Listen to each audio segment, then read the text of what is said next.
La saison 2 de Monarch Legacy of Monsters arrive bientôt et promet de mystérieux nouveaux titans, et on espère en voir un de cette liste. Tu vas m'écouter très attentivement. Tu vas l'aimer, cette histoire, c'est garanti. Bagarre, duel, torture, vengeance, géant, monstre, poursuite, évasion, grand amour, miracle. Cette saison enrichit l'histoire du Monsterverse, en comblant notamment le saut temporel de 5 ans entre la fin de Godzilla et le début de Godzilla Roi des Monstres, période durant laquelle le statut des titans est connu de diverses personnalités à travers le monde. La saison 2 introduira Kong et Skull Island, contribuant ainsi à éclaircir les zones d'ombre entre le rôle de Kong dans Kong Skull Island et Godzilla vs Kong. Comme pour chaque nouveau projet du Monsterverse, les spéculations vont bon train quant aux titans légendaires du passé de Godzilla que Legendary Pictures pourra utiliser de la Toho. Des noms comme King Ghidorah, Rodan et Mothra ont déjà été utilisés, tandis que le Monsterverse réservera probablement des figures emblématiques telles que Gigan, Biolante et Destroya pour un futur film. Toutefois, quelques noms moins connus de la galerie des ennemis de Godzilla, dont beaucoup n'ont pas été beaucoup utilisés depuis les années 60 et 70, pourraient enrichir l'histoire du Monsterverse. La série pourrait également développer ses propres créations du Monsterverse, ou continuer à en créer de nouvelles, sans l'autorisation de la Toho. Voici donc quelques titans que nous espérons voir dans Monarch Legacy of Monsters. Behemoth est un nouveau kaiju, ou titan comme on les appelle dans le Monsterverse, brièvement introduit dans Godzilla, Roi des Monstres. Ce titan, semblable à un mammouth, est doté de traits de paresseux, et l'un des titans dont Monarch a connaissance après le saut temporel de 5 ans entre Godzilla et Godzilla Roi des Monstres. On le voit sur le site 58 à Rio de Janeiro qui est réveillé par le rugissement de King Ghidorah. Malgré une apparition éclair de quelques secondes seulement, Behemoth est devenu un favori des fans du Monsterverse. Son apparence, l'un des rares titans à partager les caractéristiques mammaliennes de Kong, y contribue, mais il est aussi décrit comme un titan plus docile et moins hostile. Bien qu'inactif jusqu'aux événements de Godzilla Roi des Monstres, la révélation de la Terre creuse, permettant au kaiju de se déplacer à travers le globe, pourrait expliquer cette brève apparition de Behemoth avant son réveil officiel.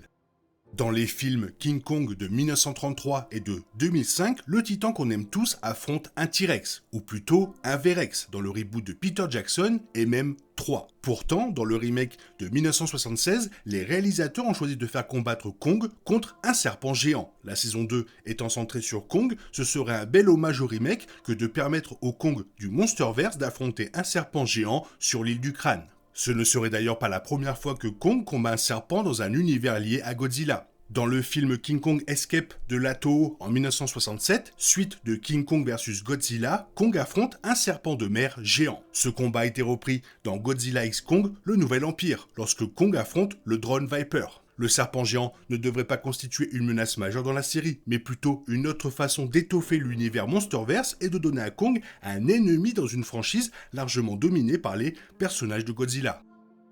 Ebirah a eu droit à son propre film, Ebirah, le monstre des profondeurs, en 1966, le 7e opus de la franchise Godzilla, sorti aux États-Unis sous le titre Godzilla contre le monstre des mers. À l'origine, Ebirah était conçu comme un adversaire de Kong dans un film dérivé de King Kong contre Godzilla de la Toho. Cependant, des problèmes de droit ont empêché sa réalisation, et Godzilla a finalement pris la place de Kong dans le scénario. 60 ans plus tard, Monarch Legacy of Monsters pourrait enfin opposer Kong à Ebirah, comme prévu initialement. Cette créature, semblable à un homard, représente un redoutable adversaire venu des profondeurs de l'océan, menaçant l'île du Crâne et le règne de Kong. La bande-annonce de la saison 2 a déjà laissé entrevoir un titan aquatique menaçant le monde de la surface, alors pourquoi pas un autre? L'océan est immense et Ebirah, sillonnant les profondeurs, pourrait croiser le chemin de Godzilla, permettant ainsi une revanche entre les deux titans.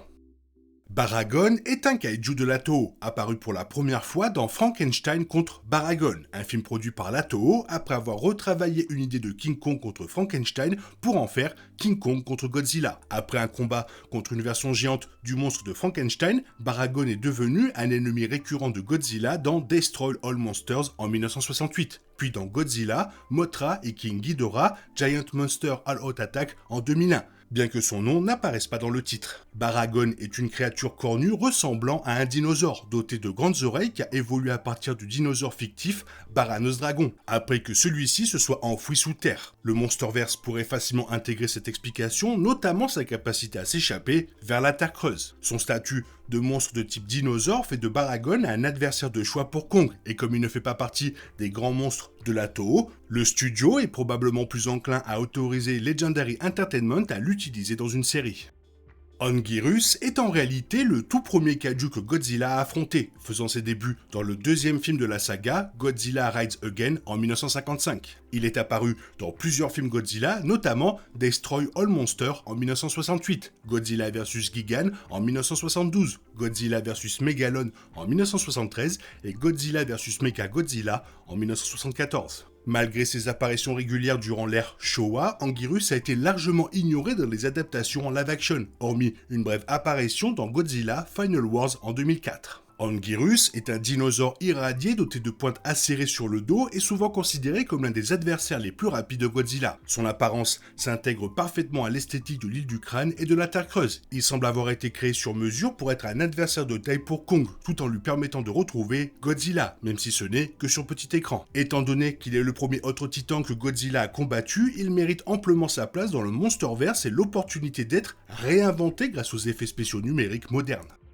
Une légende répandue parmi les fans de Godzilla raconte que King Caesar aurait été créé pour remplacer Kong après que la Toho ait perdu les droits d'utilisation du personnage. Quoi qu'il en soit, un affrontement entre King Caesar et Kong serait tout à fait approprié pour déterminer lequel de ces titans poilus mérite le titre de roi. En effet, le titre de King Caesar le place parmi les nombreux rois du Monsterverse, aux côtés de King Ghidorah, Godzilla et Kong, qui n'est pas encore roi, ce qui ajoute une dimension intéressante à la hiérarchie des titans. Le statut de King Caesar, monstre gardien légendaire de la famille royale Azumi d'Okinawa, s'inscrit parfaitement dans le thème récurrent du Monsterverse, qui explore l'histoire de l'humanité à travers les titans, perçus comme d'anciens dieux et protecteurs. Ce statut apporte également au personnage une touche de modernité bienvenue. King Caesar n'est apparu qu'à 2 reprises, d'abord dans Godzilla vs Mechagodzilla en 1974, un film de l'ère Showa, puis dans Godzilla Final Wars en 2004, sorti pour le 40e anniversaire du film. Longtemps ignoré ou relégué au second plan, Monarch Legacy of Monsters a l'opportunité de revisiter le personnage et de le faire découvrir à un tout nouveau public.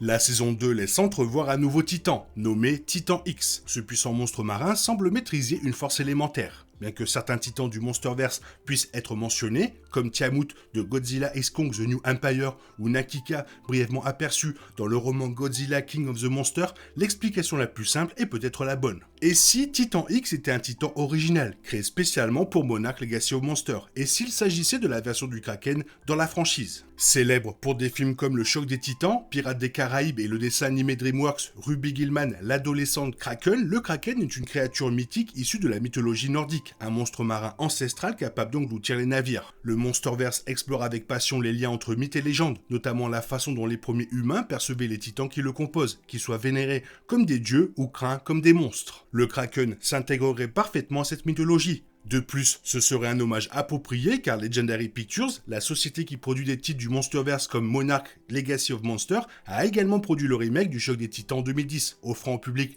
la réplique culte de Liam Neeson, Libérer le Kraken. Il est peut-être temps de libérer le Kraken dans le Monsterverse. Après le succès de la série Monsterverse sur Apple TV+, son renouvellement était amplement mérité. La saison 2 sera officiellement diffusée à partir de fin février, avec un épisode inédit chaque semaine, jusqu'à sa conclusion le 1er mai. 2 ans se seront écoulés depuis la fin de la saison 1. Quant à ce que nous réserve la saison 2, Apple TV+, a déjà laissé entendre l'arrivée d'un nouveau titan après avoir introduit plusieurs nouveaux monstres dans la première saison. Si Godzilla est un personnage central de la série, et sans trop en dévoiler, la fin de la saison 1 a également préparé le terrain pour le rôle de Kong. Avec le retour de la série dans quelques semaines, l'intérêt pour le Monsterverse devrait connaître un nouvel essor. On ignore combien de temps la série de science-fiction restera sur Apple TV+, mais l'avenir de cet univers partagé est déjà bien garni. Alors que d'autres segments de la franchise continuent de se développer, comme le film Godzilla x Kong Supernova, Apple, en particulier, renforcera sa présence au sein de l'univers. Apple TV+ développe déjà un spin-off préquel à Monarch Legacy of Monsters, centré sur la version de Lee Shaw, incarné par Wyatt Russell,